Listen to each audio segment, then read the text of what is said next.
हनुमान जी को लंका दहन का आदेश था या नहीं? लंका दहन का आदेश था नहीं। तो हनुमान जी को सेवक प्रभु राम के हैं, तो प्रभु राम की ओर यदि आदेश न था तो हनुमान जी ने लंका जलाई क्यों? या आज्ञा का पालन किया है या आज्ञा का उल्लंघन किया है?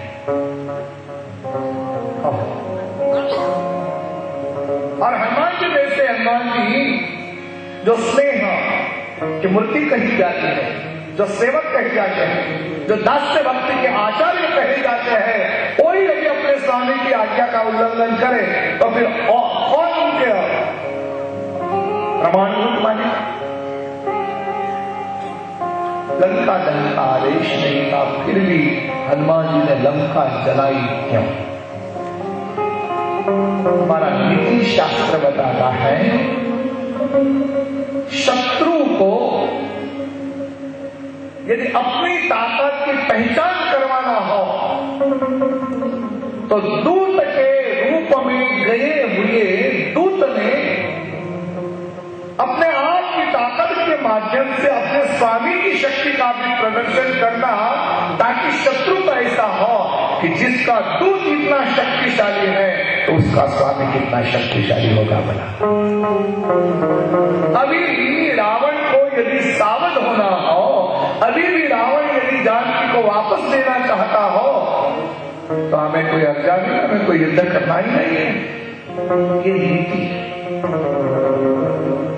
प्रकार का है।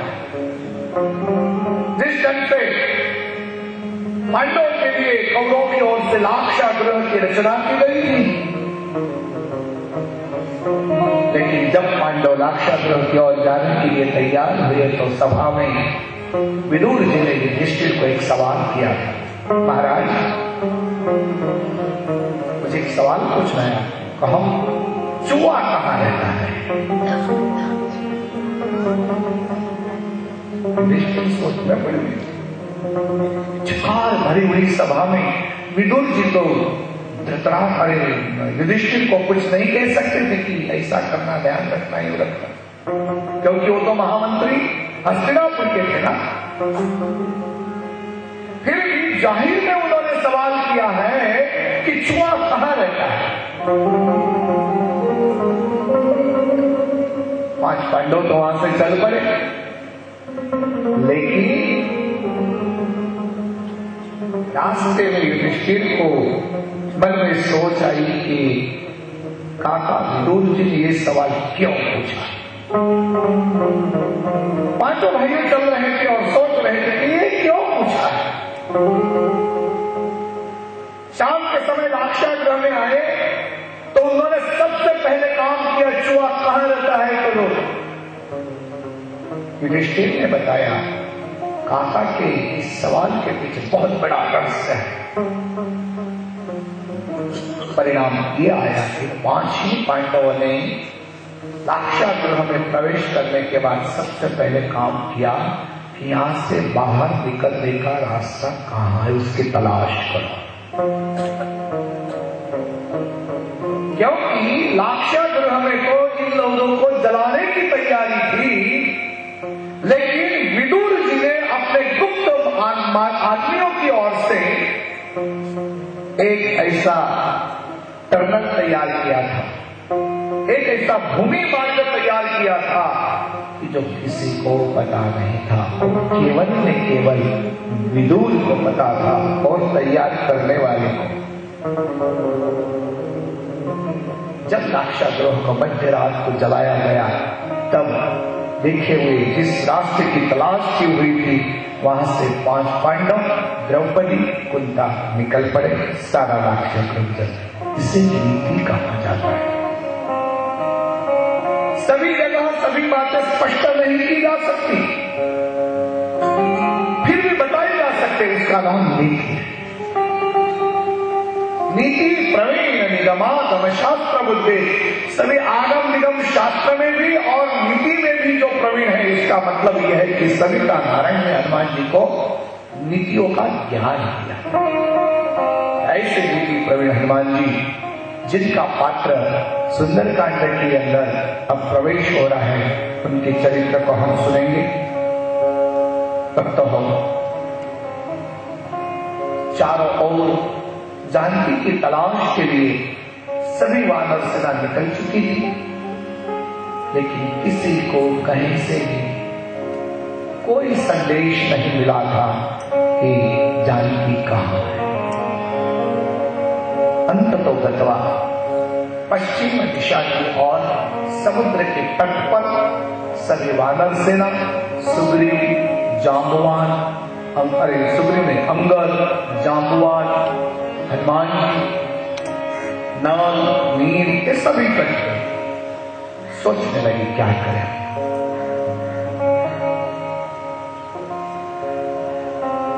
संपाति नामक एक गीत था, जटायु का भाई। दोनों में बहुत शक्ति। एक बार दोनों ने सोचा कि सूर्य दिखाई देता है तो चलो हम वहां तक पहुंच जाते हैं। दोनों निकल पड़े। जैसे जैसे सूर्य के पास जाने लगे वैसे वैसे वहां की गर्मी बढ़ चुकी। परिणाम ये आया कि संपाति के दोनों आंखें थी वो जल गई, इससे वो नीचे गिर गया। और जटायु जो उससे रास्ते में सोच लिया कि मैं ऊपर बहुत गर्मी है तो मैं भला अब नहीं आऊंगा, तुझे जाना हो तो जा। जटायु की आंखें थी और संपाति की आंखें उसने गवा दी थी सूर्य की गर्मी की वजह से। वो संपाति समुद्र के किनारे पर एक बहुत बड़ा पर्वत था, उस पर्वत पर रहता था। बस इतना ही कारण किया वानरों के कान तक ये शब्द पहुंच गया। सभी वानर कहने लगे ये गीत कैसा है। वो एक गीत जटायु था, उसने तो प्रभु के कार्य में मदद की और हम प्रभु के कार्य के लिए निकले हैं, और ये बोलता है कि अब सभी बंदर को मैं खा जाऊंगा। ऐसा है।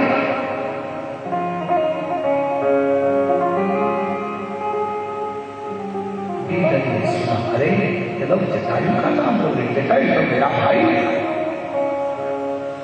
सवाल आया, आप कौन? हम प्रभु राम के सेवक हैं। अच्छा, तो जटायु की आप क्या बात कर रहे हैं? अरे जटायु, इसने तो प्रभु राम के कार्य में मदद की। क्या मदद की? अरे रावण ने जानकी का हरण किया था तो उसने रावण को मारने का प्रयास किया, लेकिन बेचारा अंत तो गत्वा तो उसकी ही पराजय हुई। प्रभु के कार्य में वो मदद कर सका, लेकिन वो जानकी को वापस नहीं ला सका। और उसके लिए आप भाई हो तो आप तो हम लोगों को खा जाने की बात कर रहे हैं। संपाति ने सोचा, नहीं, मेरे भाई ने यदि प्रभु के कार्य में मदद की हो तो मैं भला उसमें बाधा क्यों उत्पन्न ना करूं? तो क्यों आए हो आपके यहां पर? जांबवान, नल, नील, हनुमान जी ने बताया मां सीता की शोध तलाश के लिए आए हैं। गीत की दृष्टि बहुत दूर तक जाती, बहुत दूर तक। ऐसा कहा जाता है, शास्त्रों में ऐसा बताया है, हजारों किलोमीटर की यदि आकाश में हो और यदि कहीं भूमि पर कोई सर्प चलता हो तो उसको वहां से दिखाई देता है और वहां से वो उसे पकड़ने के लिए सीधा ही नीचे आता है, पकड़ के वापस चला जाता है। गरुड़ में जैसे ताकत है वैसे संपाति पर्वत के ऊपर चढ़ा, चारों ओर नजर की तो उसे दिखाई दिया गया कि ओ मां जानकी तो लंका में अशोक वाटिका में। इतिहास बताता है संपाति ने सारी वानर सेना को बताया कि जानकी तो अशोक वाटिका में है। उसके बाद सभी वानर एक दूसरे को कहने लगे तो फिर अब कौन जाएगा। किसी ने कहा जाम्बुवान ने कहा तुम जाओ, तुम्हारे में ताकत बहुत है। जाम्बुवान ने कहा मैं तो बुरा हो चुका हूं, मैं जा सकता हूं लेकिन वापस आने की कोई संभावना मुझे नहीं लगती। अंगद को कहा, अंगद ने कहा मैं नहीं जा सकता। सभी ने मिलकर एक ही सोचा तो फिर हनुमान जी महाराज क्यों ना जाए। कि सभी की ओर से विनती हुई, केवल विनती नहीं, सभी ने हनुमान जी को उनकी शक्ति की याद दिलाई है। इस कथा से एक सिद्धांत सुन लीजिए, मुझ में कौन सी ताकत है, वो ताकत यदि और कोई मुझे याद दिलवाता है तो समझ लेना कि मैं निरभिमानी हूं। और यदि मुझ में कोई ताकत है और हर क्षण प्रति मुझे उसका ख्याल है, मैं ये कर सकता हूं, मैं ये कर सकता हूं, मैं ये कर सकता हूं, तो समझ लेना कि वो अहंकारी है। जब अपनी बुद्धि का, अपने कर्म का, अपनी क्रिया का अहंकार आता है तभी उसका पराजय होता है। हनुमान जी महाराज कितने विनम्र थे, कितने दास्य भक्ति वाले थे, ये बात यहां मालूम पड़ेगी। श्रद्धा, स्नेह और समर्पण की मूर्ति माने हनुमान जी कहने लगे हैं कि आप स्वयं जाइए। आप कौन हो पता है आपको? मर्यादा पुरुषोत्तम भगवान रामचंद्र जी के कार्य के लिए ही आपका यह अवतार है। और उनमें जो शक्ति थी, उस शक्ति को याद दिलवाने के लिए हनुमान जी महाराज की शक्ति का वर्णन जिसमें किया गया है वो हनुमान चालीसा का सभी वानर सेना ने गान किया। हनुमान जी को याद दिलाया कि आप में ऐसी ताकत है। श्री गुरु चरण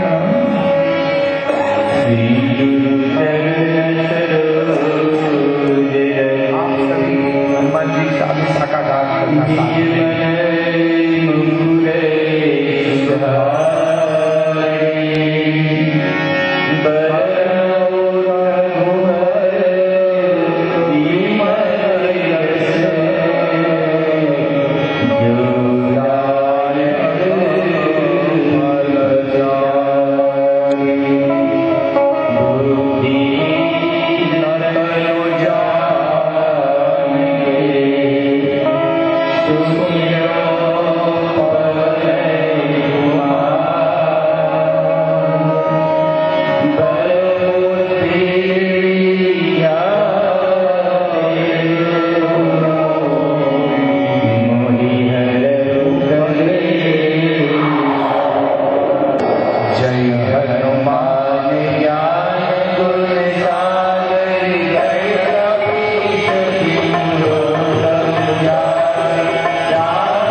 इतिहास कहता है समुद्र के किनारे पर जो पर्वत था, उस पर्वत के शिखर पर अपना पांव रखते हुए हनुमान जी महाराज ने आकाश में छलांग लगाई।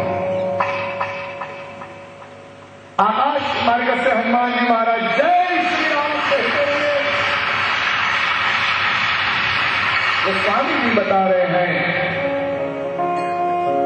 कि गतिमान हुई लंका की ओर। लेकिन एक कथा हमें यहां दूसरा सिद्धांत ये बताती है, हम यदि अच्छा कार्य करने के लिए निकलेंगे तो उसमें कई बाधाएं आएंगी। कहावत है श्रेयांसी बहु विघ्नानि, सत्कार्यों में कई विघ्न आते हैं। हनुमान जी महाराज जब आकाश मार्ग से जा रहे थे तो ये प्रभु का दूत बनकर जा रहा है। मैनाक पर्वत को मन में ऐसा लगा कि भला मैं भी परीक्षा कर लूं, ये प्रभु कार्य सिद्ध कर पाएगा या नहीं। समुद्र के बीच, समुद्र के अंदर जो मैनाक पर्वत है वो समुद्र से बाहर निकला है। आकाश मार्ग से जाने वाले हनुमान जी को मैनाक ने रोका, ए भाई ठहरिए ठहरिए, आप बहुत दूर जा रहे हो ना, कहां जा रहे हो? लंका की ओर जा रहे हो। क्यों? प्रभु के कार्य तो बहुत दूर जा रहे हो, जरा यहां विश्रांति को कर लीजिए। मेरे पर थोड़ा समय बैठिए। हनुमान जी ने सोचा कि मैं यदि विश्रांति के लिए या बैठूं तो प्रभु कार्य में बाधा निर्माण होगी। हनुमान जी ने कहा, आपने मुझे विश्रांति का आमंत्रण दिया, शुक्रिया, लेकिन मैं अभी विश्रांति नहीं कर सकता हूं। आपने दिए हुए आमंत्रण का मैं स्वीकार करता हूं। ऐसे कहकर मैनाक पर्वत को अपना पांव छूते हुए हनुमान जी महाराज पुनः आकाश मार्ग की ओर आगे बढ़े। ये कथा हमें सिखाती है कि यदि सत्कार्य करने के लिए हम निकले तो फिर वहां विश्रांति नहीं। हम तो कथा सुनने के लिए जाते, क्यों? सुनते सुनते थक गए, क्या बात? आत्मश्रेय के लिए निकले हैं तो फिर उसमें थकावट नहीं होनी चाहिए। हनुमान जी महाराज का एक देखकर मैनाक बड़ा खुश हुआ। मैनाक को लगा नहीं, बुद्धिशाली तो है, प्रभु का दूत बुद्धिशाली है, अतः कोई तकलीफ को नहीं। मैनाक ने कहा, अरे थोड़ा समय तो बैठेंगे। नहीं, अभी मैं ठहर ही नहीं सकता।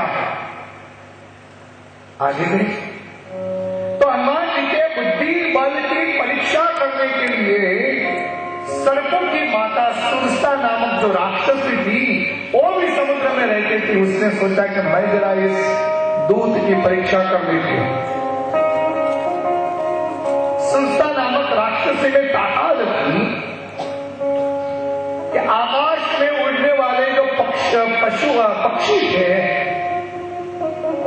उसका प्रतिबिंब, उसकी छाया यदि पानी में पड़े तो छाया को पकड़ती थी पानी में और वो पक्षी नीचे आ गया। सुरसा ने सोचा कि ये जो दूत जा रहा है इसकी मैं पहले परीक्षा कर लूं। मंद हास्य करते हुए, कौन जा रहा है? ये तेरी गन तो मेरी है, ठहरो। हनुमान जी ने कहा, मैया मैं जा रहा। नीचे आए, अट्टहास्य करती हुई सुरसा कहने लगी, आज तो मुझे यथेष्ट भक्ष्य मिला है, मैं तुम्हें खा जाऊं। हनुमान जी ने सोचा प्रभु का कार्य करने के लिए निकला हूं और बीच में ये बेटी खा जाएगी तो मैं आगे कैसे पहुंच पाऊंगा, कार्य ही नहीं होगा। हनुमान जी ने अपनी बुद्धि का उपयोग करते हुए सुरसा को बताया। गोस्वामी ने अपनी कलम से लिखा,